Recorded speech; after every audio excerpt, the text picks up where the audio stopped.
chapter 10, 2 Corinthians chapter 10 starts this section where the Apostle Paul is spending a lot of time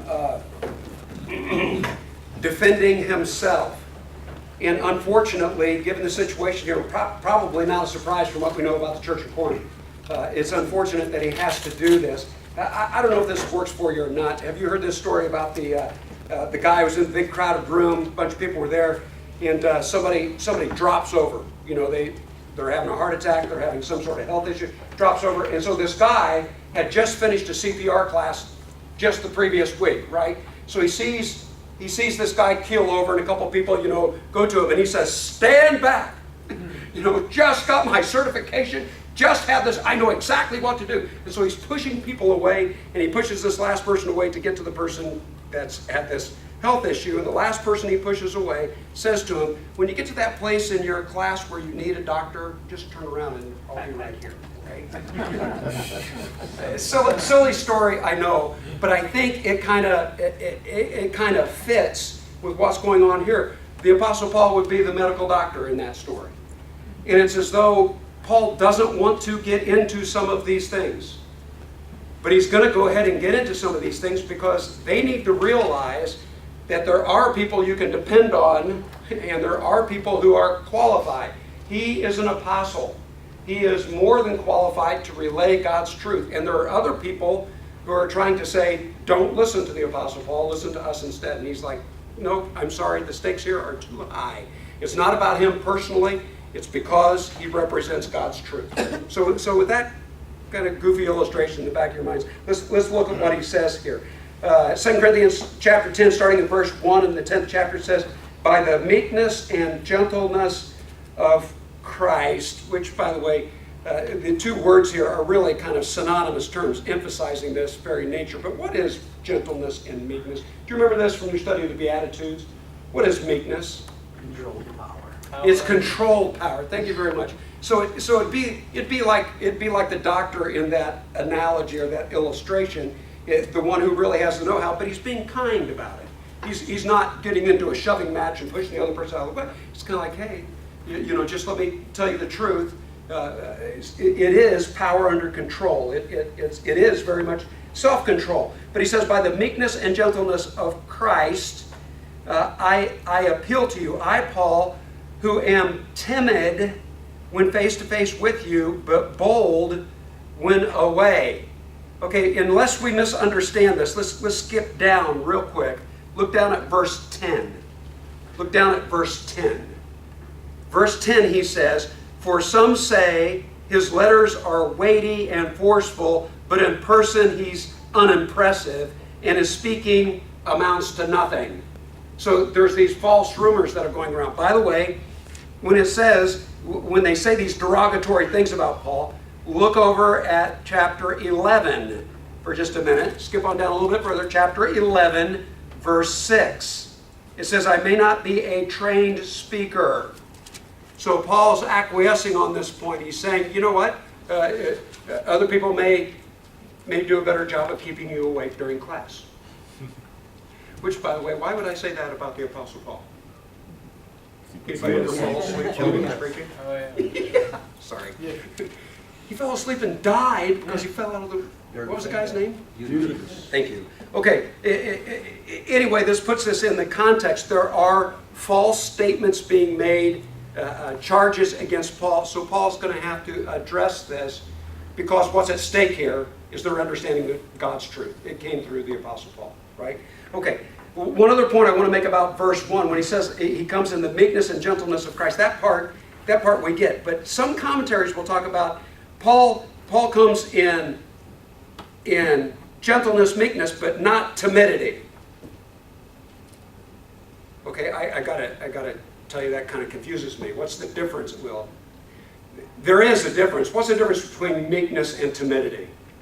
Depends on purpose. One might be more.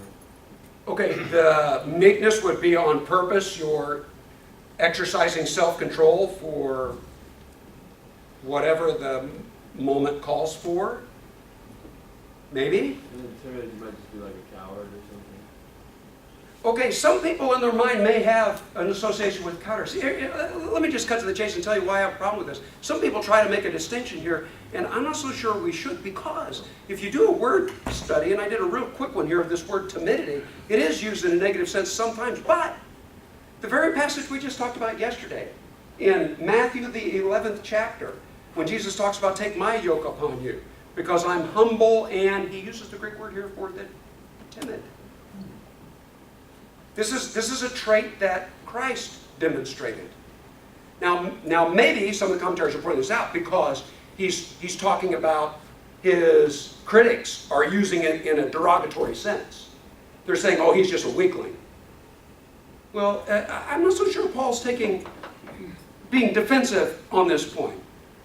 I think he's just going to, in fact, I'm quite sure, remember back in the 5th chapter, he says, whether I'm in my right mind or not, I really don't care. What I do care about is what Christ wants to make known. So I'm not so sure that he's getting upset here at what they're saying. He's just trying to make the point that, you know what? If I need to be timid, I'm more than happy to. Self-control, be timid. That's okay by me. But if I need to be forceful, I'm going to be forceful. And he's warning them that if they don't take his warning right now, when I see you face to face, I'd rather be calm. But if I need to be, he's following the direction of Christ, right? When Christ came into the temple on more than one occasion, turning the tables over and everything else, you know what? Power under control. But that means sometimes you've got to exercise some discipline. Time to exercise some discipline. And the Apostle Paul is very much going to say that. So the charge, timid when face to face, but bold. No. I'd rather be under control all the time if I can be. But you know what? If we need to deal with this, we're going to deal with this. The truth is too important. Verse 2. I beg you that when I come, I may not have to be as bold as I expect towards some people who think that we live by the standards of this world. Okay, I'd rather not have to go. Doesn't this sound like a warning? Maybe discipline, parent, child. If you do this is going to be the consequence. I don't want to have to do that. But that's what's going to happen. Okay, doesn't this have all the flavor of something that's serious? Isn't he setting this up as, I can't let this one slide. You need to change. If you don't change, I'm going to come and there's going to be some, okay, what's the issue that deserves so much attention? I think we're going to get to the fact it's not just that they're making false charges about Paul, and yes, that is an indirect attack against the gospel because he's an apostle and you get the message through him. But it's more than that. These guys are actually teaching something false. And he cannot tolerate that. Don't listen to these guys because of what they're teaching is contrary to the truth. Okay, I'm getting ahead of myself, but I really do think that's what he's going to point out, especially when you get into the 11th chapter. Verse 3. For though we live in the world, we do not wage war as the world does. Okay, he's going to use the metaphor here of fighting in the battle scene, but don't lose this. He's really talking about personal confrontation and dealing war of words, right? Even if you're not talking about physical confrontation, you're talking about the war of words. We still don't do that the way the world does that, right? It's all about selfishness, me over you, and things of that nature. But look at what he says the goal is here. He says the weapons we fight with are not weapons of the world. On the contrary, we have divine power to demolish strongholds. We demolish arguments and every pretension that sets itself up against the knowledge of God. What do you have in your translations for this? Every pretension that sets itself up against the knowledge of God. Lofty thing. Every what? Lofty thing. Lofty. Does it say every lofty thing that sets itself up against? Yeah. Okay. The ESV says lofty opinion. Oh, lofty opinions? Okay, I love that. Because there are some times where somebody will say, yeah, but the experts say, the scientists have discovered, and things like that. And a lot of times people say, well, I can't believe that. Why? Because what the scientists say, because of this. And the Apostle Paul is saying, hey, listen, that's the kind of war that we wage. Because all truth is God's truth. And so there is a battle going on here, and Satan will use a lot of different things. And one of the things he uses is this pretension, this false notion of what's really intellectual, what's really smart. He says, nope, we're going to do battle with that. We demolish every stronghold. We demolish arguments and every pretension that sets itself up against the knowledge of God, and we take captive every thought to make it obedient to Christ. And we will be ready to punish every act of... I'm not ready to go into verse 6 yet. He is going to take this a little bit further, but he says the goal here is to take every thought captive so that it's what? Okay, the next thing he's going to go into is not just your thought life. It's not just what you understand. What we're doing tonight and what you do on a regular basis in your devotional life, it's a good thing. It's a good thing to get God's truth in your head, but it's worthless if you don't take it to the next step. It's not just a truth you know, it changes and transforms the life you live. And he's going to be going that direction. But can we just review this for just a second? If the battle that we fight is a battle for every thought, if this is a battle of truth versus the lie, and I believe I'm quite confident in the book of Revelation, that's one of the ways that the battle of the ages is presented to us. Jesus is presented as the rider of the white horse, right? And he holds the sword. Let's review this. How does he hold the sword? In the book of Revelation chapter 1, Jesus on the white horse, he's holding the sword. How? And how appropriate is that? I know it makes for a goofy visual image. But what's he trying to communicate? Yeah, how does he fight this battle?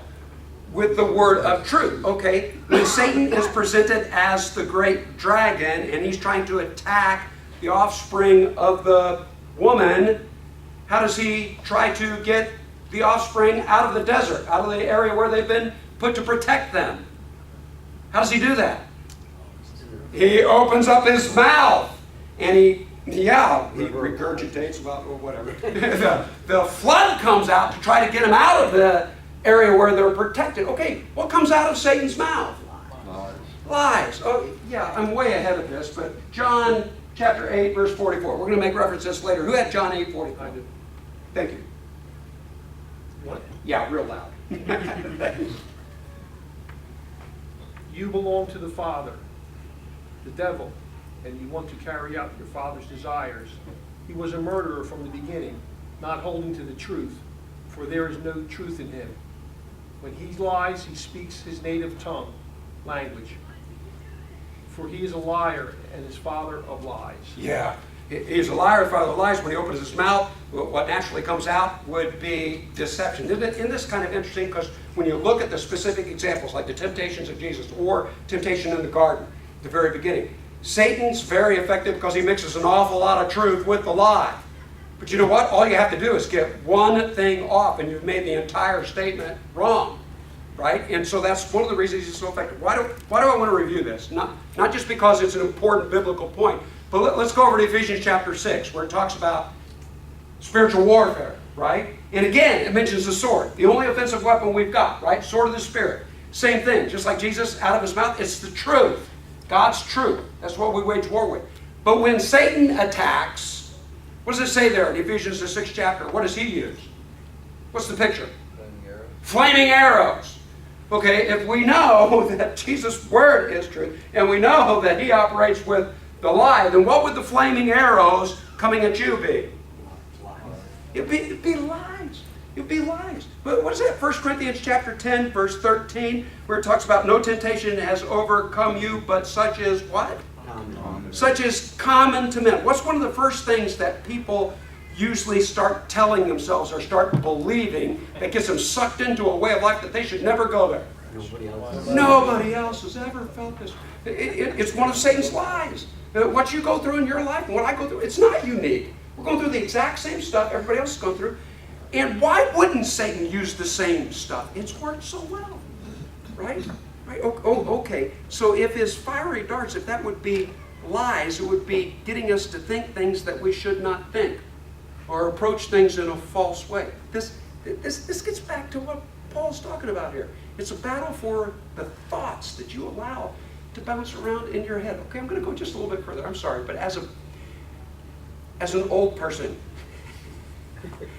I just see this, sorry guys, but I just see this more and more with everybody, not just younger people, but I see this more and more. Have you noticed this? When people start saying things that are not quite accurate about their own lives, you know, I've always felt this way. I've never been at that, stuff like that. You know what they're doing? It's called self-talk. But when you lie to yourself, you're setting yourself up. In fact, you're allowing Satan to allow one of his arrows to penetrate. You start rewriting history in your mind. You start telling yourself lies, and you're, I think, a sitting duck here. So this battle of the ages, truth versus lie, we've got to know God's truth. I don't think it's any mistake. The Apostle Paul's saying it this way, because where we're going to go, we really have to watch, not just when people tell lies, but when they teach false teaching under the pretense of this is God's teaching. We're talking about Satan appearing as an angel of light. This is the very context in which Paul's eventually going to bring that up. Some of his best work is done from within. Verse 6. Verse 6. After talking about demolishing all this and taking every thought captive, he says in verse 6, and we will be ready to punish every act of disobedience once your obedience is complete. It's not just knowing the truth, it's supposed to be living by the truth, but look at what he says in the first part of this verse. To punish every act of disobedience. Okay, I know we're talking about what you know leads to, what you believe leads to the way you're going to act. Okay? But I've just got to emphasize this. In our culture, in our day, when somebody else has a difference of opinion, one of the dominant thoughts is be tolerant of other people's views. Don't be so, I don't know, full disclosure. You know, one of the criticisms we from time to time get here at this church, and I'm sorry if this comes out in the wrong way, but I've heard quite a few people say, you guys think you're right and everybody else is wrong. Well, you know, I think arrogance is a sin. I don't think we should do that. But aren't we here to try to find the truth? Aren't we trying to find the truth? And in the process of finding the truth, doesn't that mean some other things are not true?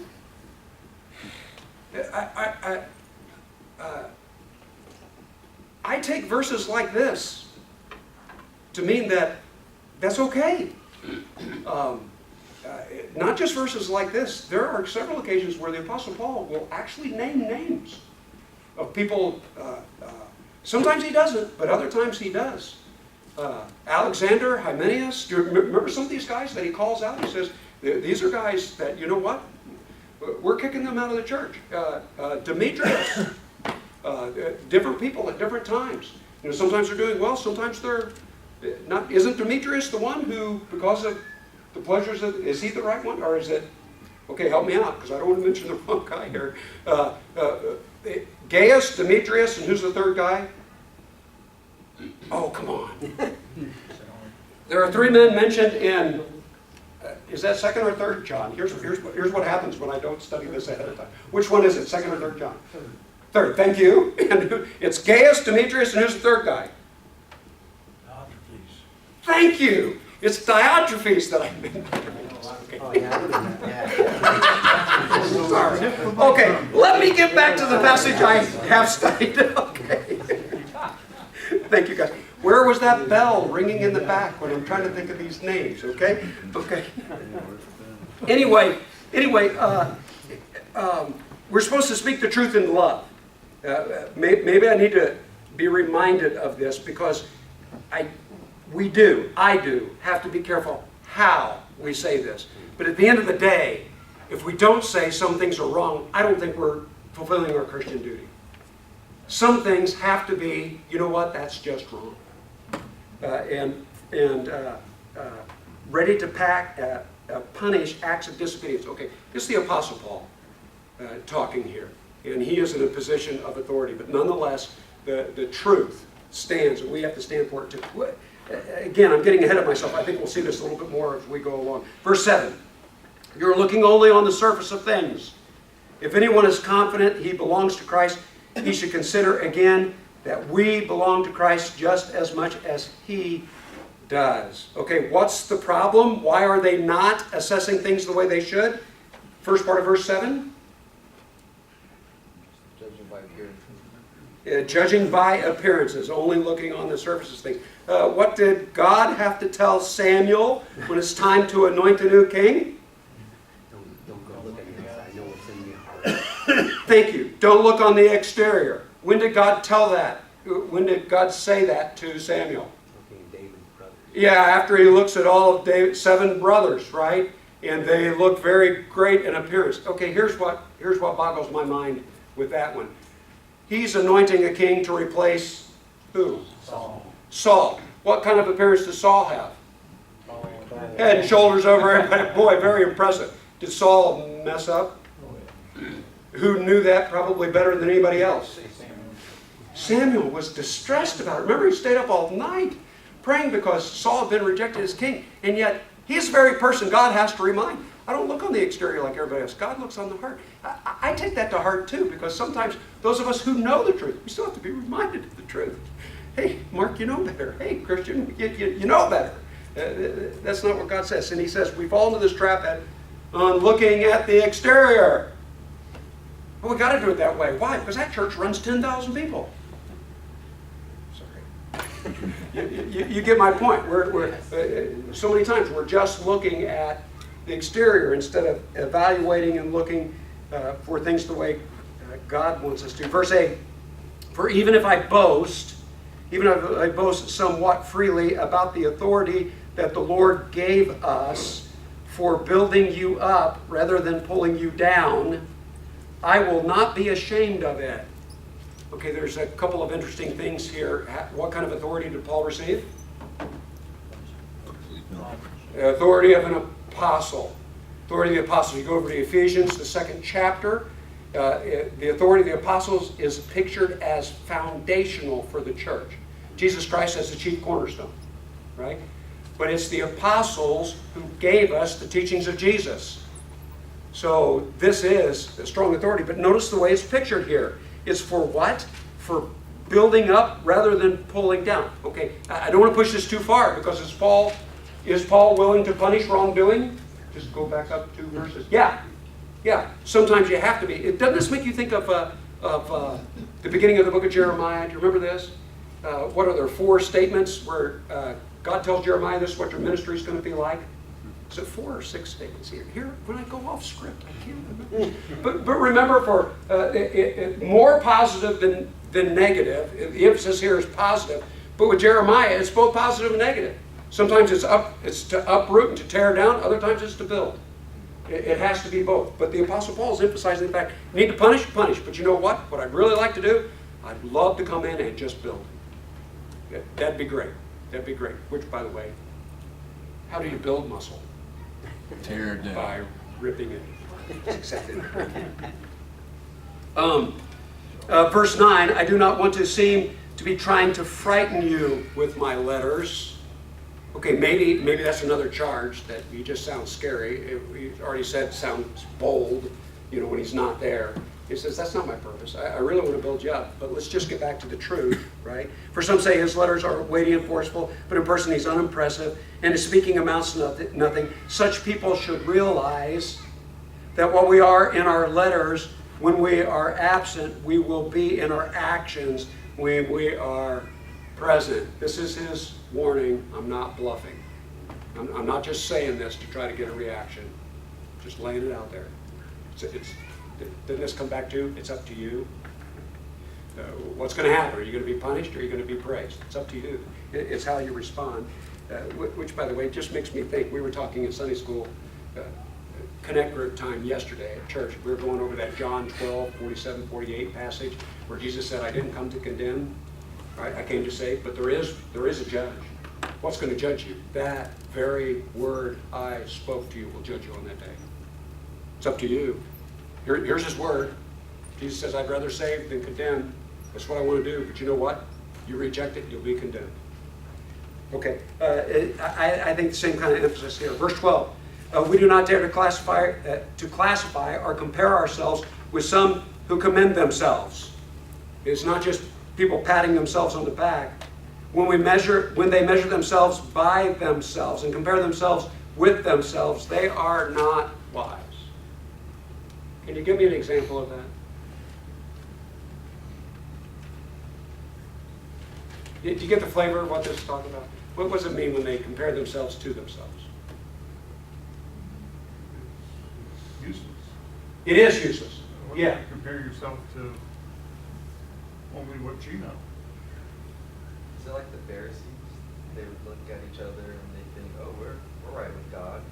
But they weren't really comparing themselves to Jesus. And if they would have, they might have seen that they were actually not living up to the standard they should have been. I think that'd be a good example too. How would you see this example today?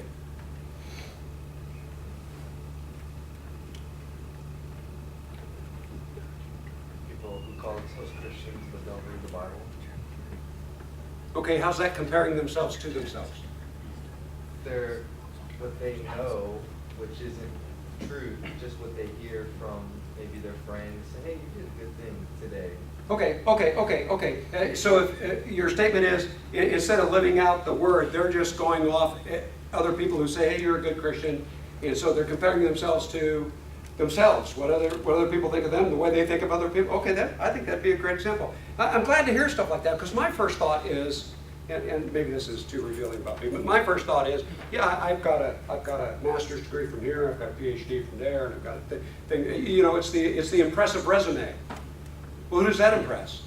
Other people who never heard of that school, you know, whatever. But at the end of the day, truth stands on its own legs. If you've got a guy with 5 degrees, and you know what, maybe that does mean something. But if you've got a 5-year-old kid that's saying something true, and you got somebody with 5 PhDs, and he's saying something, who cares? But the guy with 5 PhDs may not even be able to start a lawnmower. His knowledge and someone else's knowledge. Okay, don't compare people who can ride lawnmowers with we're not talking about practical knowledge and other kind of knowledge, but what I think this passage is talking about is any kind of knowledge versus God's standards. That's what's really important. By the way, I'm not here to knock education. I really am not. I think that can be very useful. I think there's all sorts of things that we can bring to the table, and I think there are some. I thank God for some really good Christian philosophers out there. I really do, because they need to wage war at a level I could never wage war at. But they do so effectively, because their commitment to Christ. I'm just thankful for that. But the point is, what's really important is God's truth. That's the standard that we're aiming for. Take every thought captive to Him. Okay, I lost my verse. Okay, verse 13. That was verse 12 we just finished, right? Verse 13.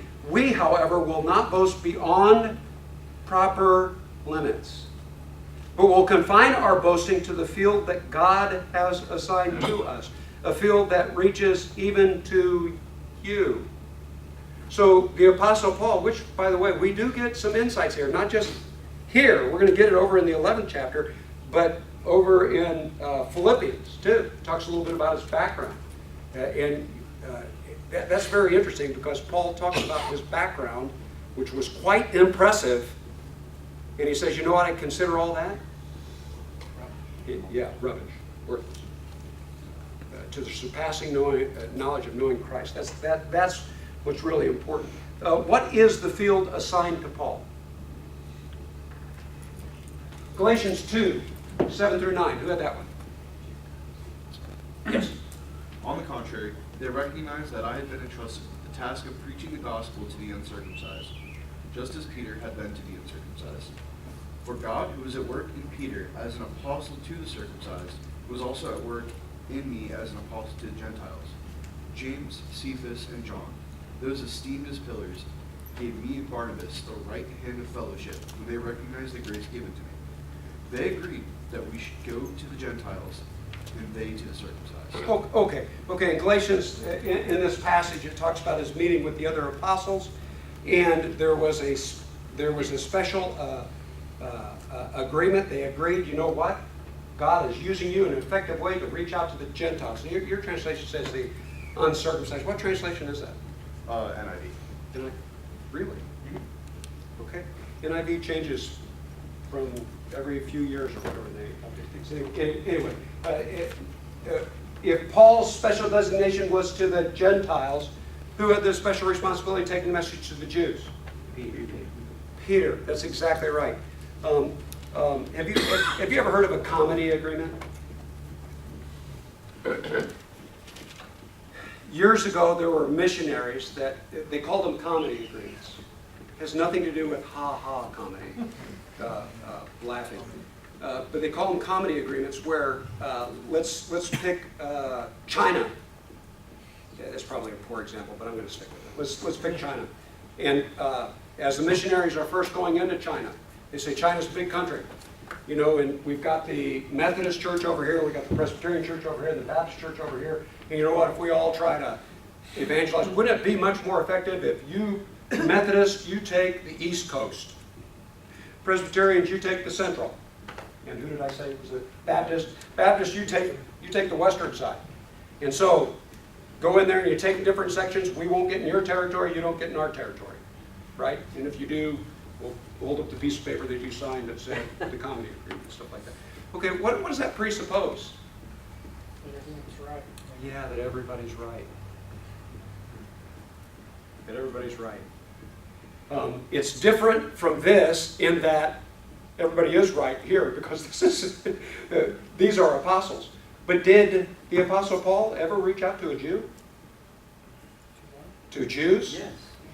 All the time. So just because he was given this special designation, in fact, from what we know, every time he went to a new area, because he was going out to Gentile, where did he go first? To the Jews, the synagogue. It's exactly right. So it's not like only Gentiles you don't get to. No. And the Apostle Paul is going to talk a lot about how he blazes the trail, right? He takes the message where it's never been taken before. Does that mean he doesn't want anybody else's help?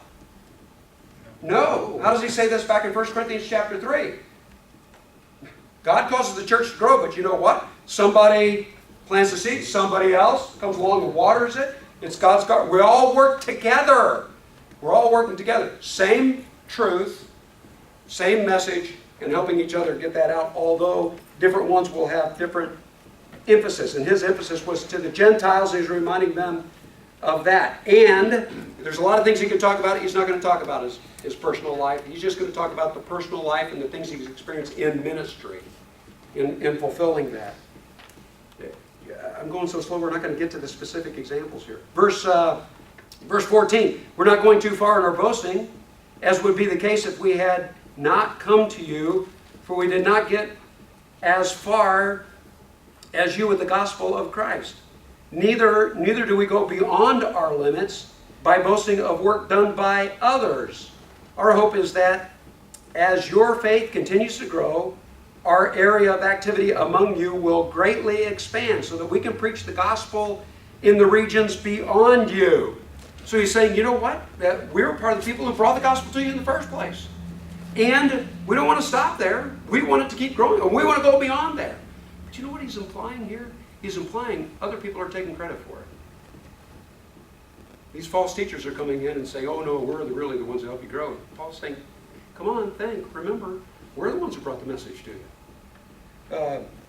For we do not want to boast about work already done in another man's territory. We're not talking about some mission work somebody else has done. Paul's saying, you guys know this. I'm talking about mission work I did.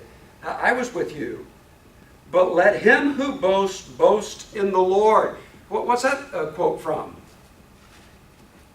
Oh, you know this. Where's that from? Jeremiah. Thank you. Jeremiah chapter 9. What's the rest of that verse say? I'm going to put you on the spot, Billy. Well, it says in the beginning, if you boast, don't boast about being wise. Don't let the wise be boast about wise. The rich about rich. But if you boast, boast in the knowledge of the Lord. That's exactly right. Don't boast about your strength, about your wealth, about your own wisdom, but that you know God. That's the kind of thing, and that kind of sets the boundaries for what the Apostle Paul is going to do. Verse 18, for it's not the one who commends himself who is approved, but the one whom the Lord commends. We're not talking about man's standard. God looks at the heart. God looks at God's standards. Here's what God has set forth, and that's what Paul's going to do. Verse 1 of chapter 11, I hope you will put up with a little bit of my foolishness. Look at chapter 12, verse 11. Chapter 12, verse 11. He says, I have made a fool of myself, but you drove me to it. You understand what he's saying here? Didn't want to go here. Wish I wouldn't have to say this, but because the circumstances needed to be said, and you know what? It's your fault, so here you go. So what's he going to, he's going to be talking about his own ministry and the way God has used him. Verse 2, I'm jealous for you with a godly jealousy.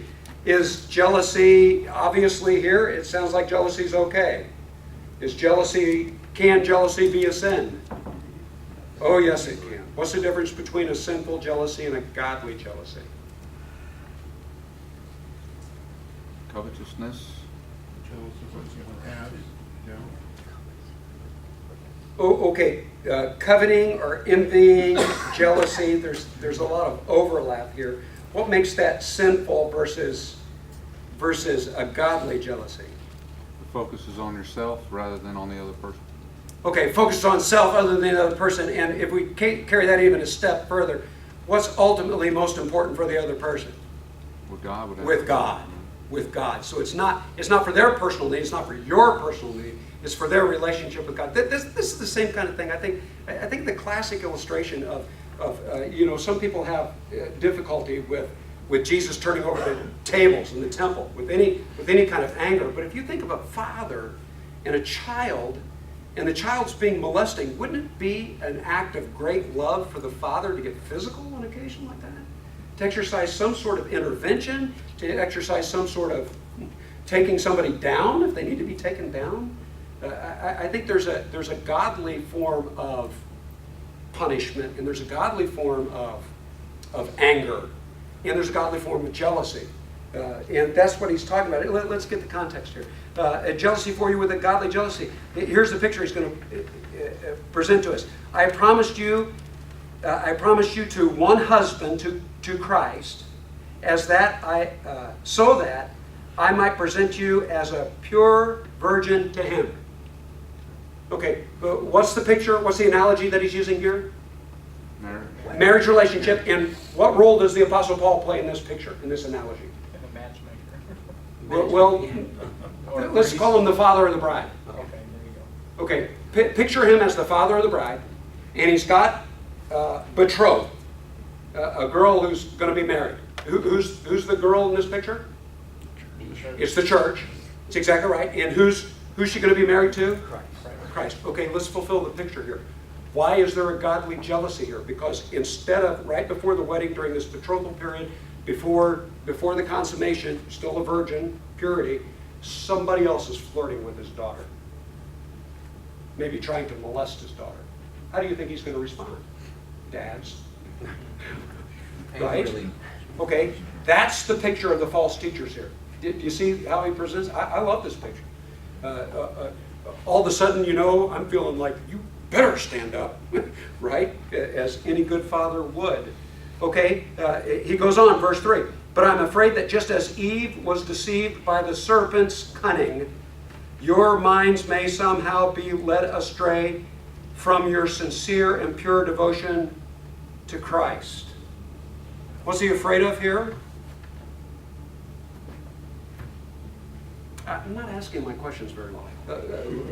Let me just go ahead and say this and see if this makes sense. I don't think he's just concerned about them being attacked. He's concerned about the attack working. What would that mean? He's concerned that just as Eve was actually deceived, that they might be deceived. Led away from the truth. Away from the truth. Okay, I had somebody, this gives me a chance. Yeah, we've got plenty of time for this. Let me go here. Let me review this, and if we need to spend more time on this, we can spend more time on this. Look at this verse one more time before I say this.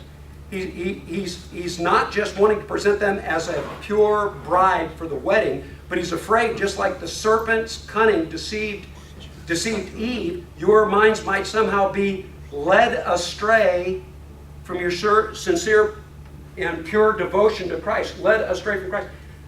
I would say that maybe some of you think I'm taking this a little bit too far, but I would say that this is talking about the very real possibility that you can be lost. Okay, here's the question that somebody brought up again recently. Let me review this. 1 John chapter 2, verse 19. 1 John chapter 2, verse 19, which, by the way, if you start in verse 18, we're talking about Antichrist. But verse 19 says that some of them, talking about the Antichrist, right? Some of them went away from us, but they're going away from us, prove that they were never really part of us. Okay, what is that talking about?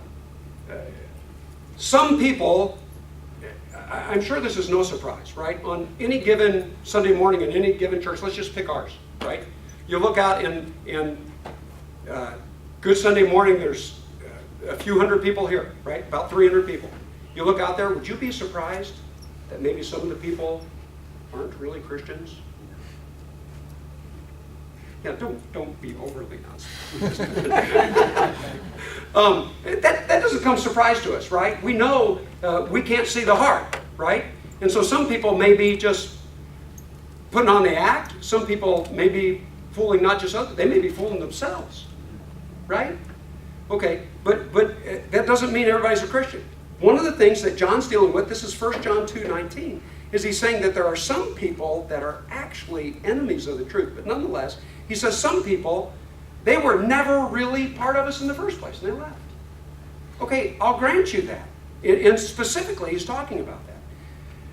But sometimes people think that encompasses everybody who leaves. Everybody who leaves, that means they were never really a Christian in the first place. I disagree with that. And let me try to lay this out. The passages in the Bible, like John chapter 10 is a classic passage where Jesus is talking about the Father, and he says, nobody can ever take them out of my hand. Do you remember that passage? Those that he has chosen, nobody can take them out of his hand. Okay. That passage, and let me add one more before I comment on that. Romans chapter 8. Can anything separate us from the love of God? Absolutely nothing. Remember that long list that he goes through?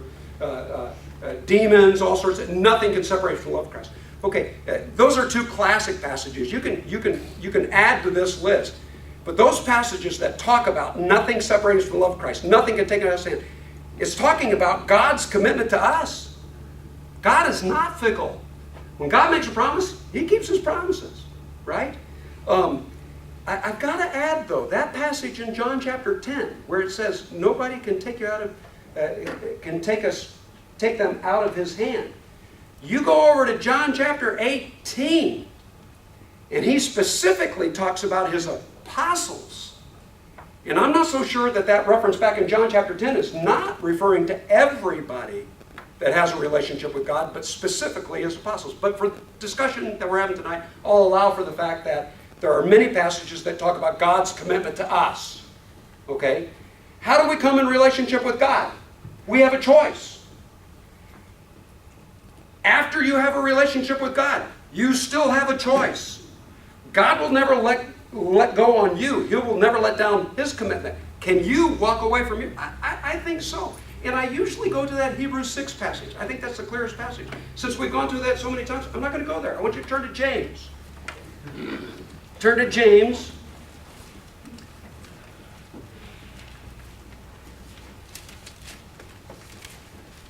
Hebrews, James, last two verses of the book of James.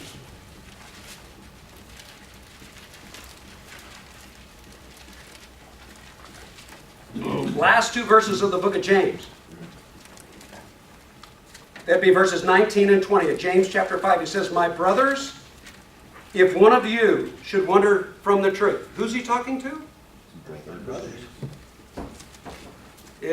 Brothers in Christ. If one of you should wander from the truth. Well, don't you have to be in the truth before you can wander from the truth? He says, if one of you should wander from the truth and someone should bring him back, remember this. Whoever turns a sinner from the error of his way will save him from death and cover a multitude of sins. Doesn't it sound like if you've turned him from the error of his ways, if he comes back, you've actually saved him from a state where he would have been lost?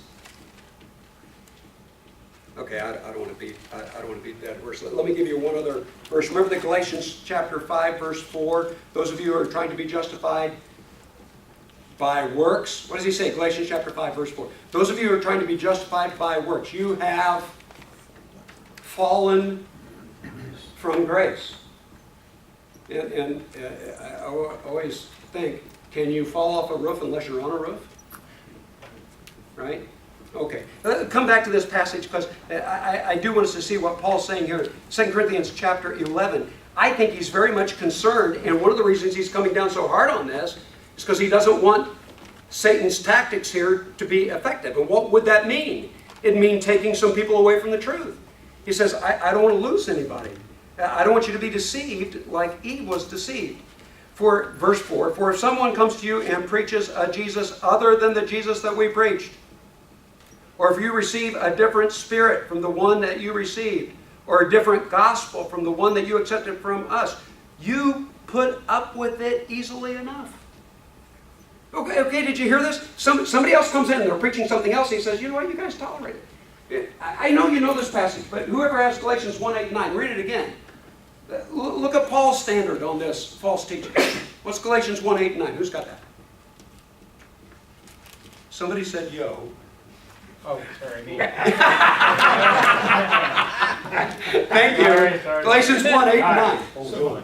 But yeah, but even if an angel of heaven should preach to you a gospel contrary to what we have preached to you, he is to be accursed. As we have said before, so I say now again, if any man is preaching to you a gospel contrary to what you received, he is to be accursed. Okay, do you get the contrast here? How does the Apostle Paul approach false teaching, a different gospel, somebody's presenting something different? He says, no way, let that person be accursed, right? I'm sorry, I've just got to say this again. Even if we, or who? An angel from heaven. An angel from heaven. I'm just going to say this. I don't care if you say an angel from heaven met you out in the woods in northern New York with gold tablets. Easy, John Smith. That's exactly what he's saying. He says, I don't care if it's a claim for an angel or you have this vision or whatever else. If it differs from the gospel that's already presented, let him be accursed. Okay, that's what the Apostle Paul says. That's what Scripture says. What was the church doing? Believe in this man. Yeah, here's the way he said it. You put up with, what's the wording there? You put up with it easily enough. Oh, well, they just have a difference of opinion. I don't mean to be too sarcastic, but sarcasm just comes naturally sometimes. Okay, verse 5. But I do not think that I am the least inferior to those super apostles. Okay, does this mean that these opponents are claiming to be apostles themselves? Could be. Or does this mean that these detractors, these guys who are teaching false things, are comparing Paul to the other apostles and saying, well, let's attack Paul because he's not like Peter. He's not like the other apostles that are in Jerusalem, and pitting them against him. It could be either way. But nonetheless, he's saying, listen, he is an apostle and not inferior to the other apostles, whether they're talking about the true apostles or not. Verse 6, I may not be a trained speaker. By the way, who do you know in the New Testament that's referred to as one that can speak so well? Yeah.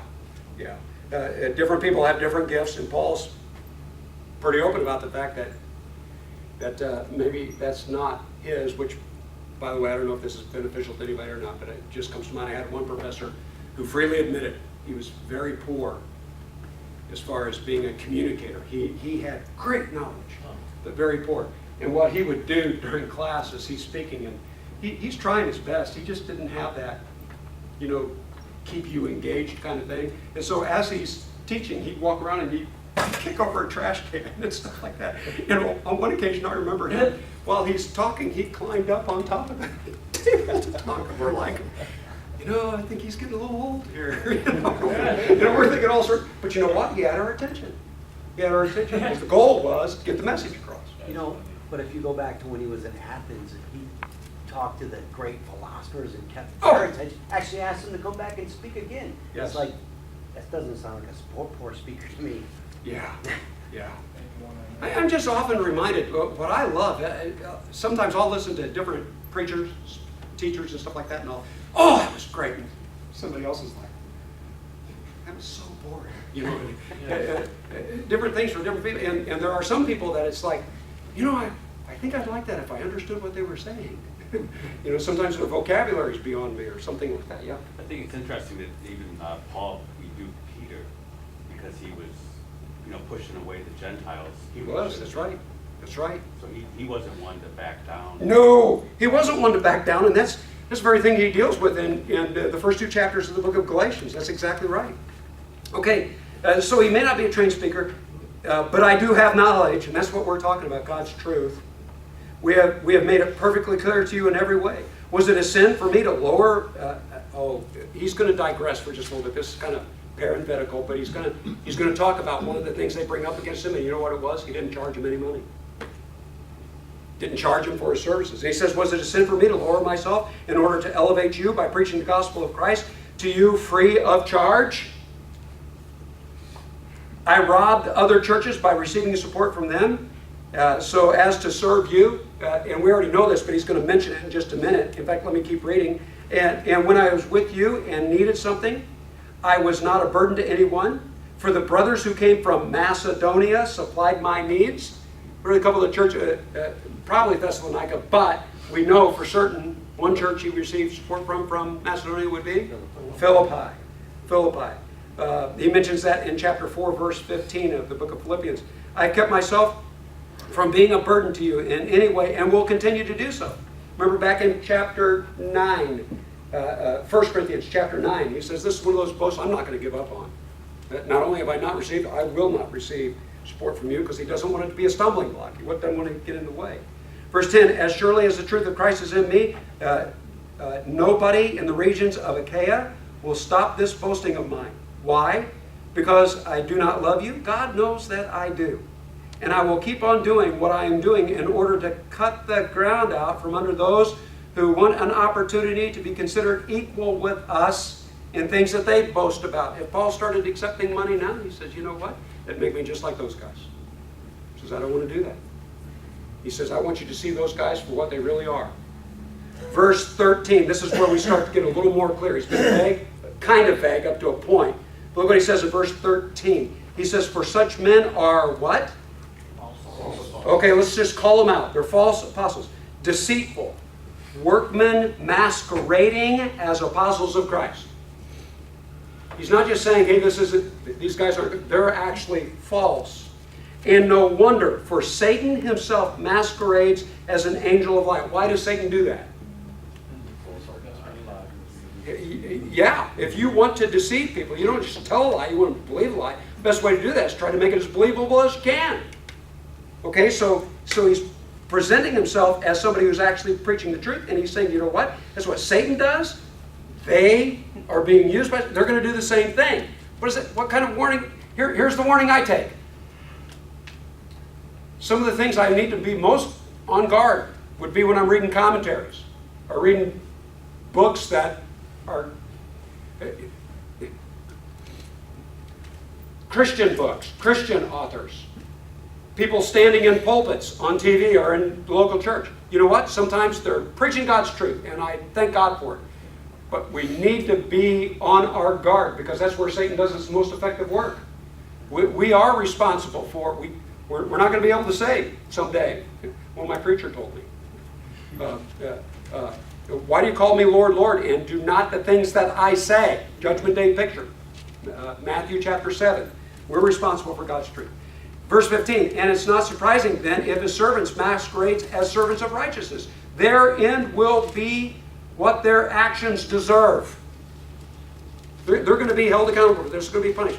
I just got to point something out that I find very interesting. I don't want to push this too far, but when somebody was doing terrible sin like incest, 1 Corinthians chapter 5, what was Paul's approach to this? Throw them out. Throw him out. Why? To save him. To save him. And from every indication, that's what he's talking about in chapter 2 and 2 Corinthians. Hey, it worked. Bring him back into the church. Welcome him. What does he say to the false teachers? They're condemned. Does he say, let's get rid of them to save their souls? No, this is, I don't want to push this too far, but this is kind of like, you know what, this is too dangerous to deal with. Just get rid of them. This seems to be a more serious degree because they are misrepresenting the truth. And what is this a battle of? It's a battle of thoughts. It's a battle of the truth. But aren't they held at a higher level anyway? Because they're the teachers. Yes, it's a higher standard. I repeat, let no one take me for a fool, but if you do, then receive me as you would a fool. This is that Proverbs 26, verse 5. What does that say? Proverbs chapter 26, verse 5? It says, be sure to answer the foolish arguments of fools, or they will become wise in their own estimation. That's right. By the way, the very proverb before that says what? Yeah, don't. Don't answer the fool. Yeah. In other words, there's a time where don't lower yourself to that level. But there's another time. There's a time and a place for everything. That's the wisdom of the Proverbs, using it in the right place, right? There's a time where you got to answer an argument. And I think that's exactly what Paul's doing here. He says, let me play the fool because we've gone there. By the way, remember what he said? It's your fault. I've got to do this because you guys are accepting this false teaching. This self-confident boasting I am not taking as the Lord would, but as a fool. Since many people are boasting in the way that the world does, I too will boast. So let me go there. And that's what he's going to do. Verse 19. You gladly put up with fools since you're so wise. In fact, you even put up with anyone who enslaves you or exploits you or takes advantage of you or pushes himself forward or slaps you in the face. To my shame, I admit I'm too weak to do it. If that's not sarcasm. You know, I'm sorry I wasn't strong enough to be real mean to you and slap you in the face and everything. What's he saying here? We're not even getting into the argument. I'm out of time here. We'll pick this up next Monday night. He's going to get into some specifics, and he's going to start listing his credentials, which, by the way, most of his credentials are not accomplishments, they're sufferings.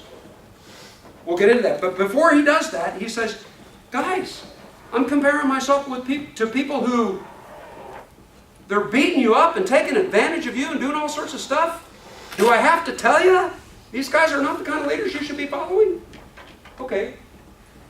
If you want to give examples, you can. Here's my example.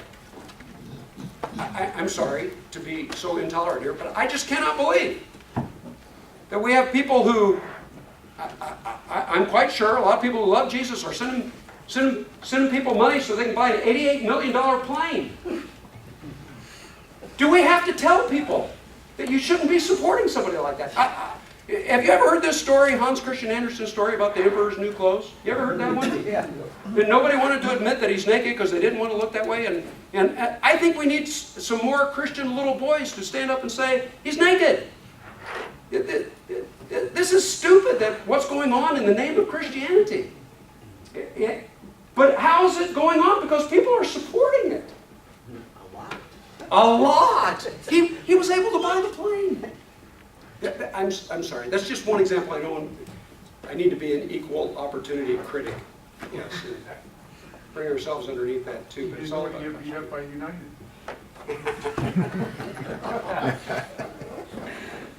Okay. I don't send the money. Okay, we're done. Let's pray.